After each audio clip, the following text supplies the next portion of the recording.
A massive structure rises from the ground like a modern steel city, the Dangote Refinery. It is not just a building, it's a symbol of what Africa can become when it decides to control its own destiny. This refinery already refines 650,000 barrels of crude oil every day, making it the largest single-train refinery in the entire world. But what makes this story truly incredible is that Aliko Dangote, Africa's richest man, has announced plans to double its size to a mind-blowing 1.4 million barrels per day. When that happens, Nigeria will own the largest refinery on Earth, bigger than anything in India, China, or the United States.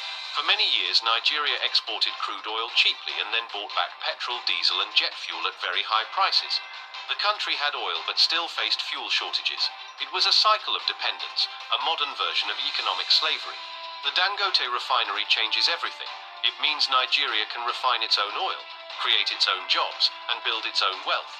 For the first time, Africa's biggest nation will not need to rely on foreign refineries.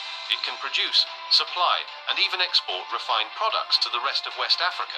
This refinery is not just about energy, it's about independence. It's about showing that Africa no longer has to beg for development. It can build it with its own hands. Every tower, every pipe, every flame at the Dangote refinery represents a broken chain, the end of dependency that has kept African nations poor for generations. Nigeria is not just making fuel, it's making history. Then, just as Nigeria was celebrating this new age of power and pride, something shocking happened. On November 1st, 2025, former US President Donald Trump posted a message on his platform, Truth Social, that sent waves across Africa. He claimed that Nigeria was committing a Christian genocide. He declared that the United States would cut all aid and warned that his government, which he now calls the Department of War, was preparing for military action. And then he used words that shocked the world. If we attack, it will be fast, vicious, and sweet. Those words, fast, vicious, and sweet, were not the words of a peacekeeper. They were the words of a man describing violence as if it were pleasure. Many asked, why now? Why threaten Nigeria, a country that has faced religious tensions for years, only after it built the biggest refinery in the world? For decades, when Nigeria was poor and dependent, no American president talked about bombing it. But now, when it starts to rise, when it begins to control its own oil, suddenly there is a crisis that demands Western intervention.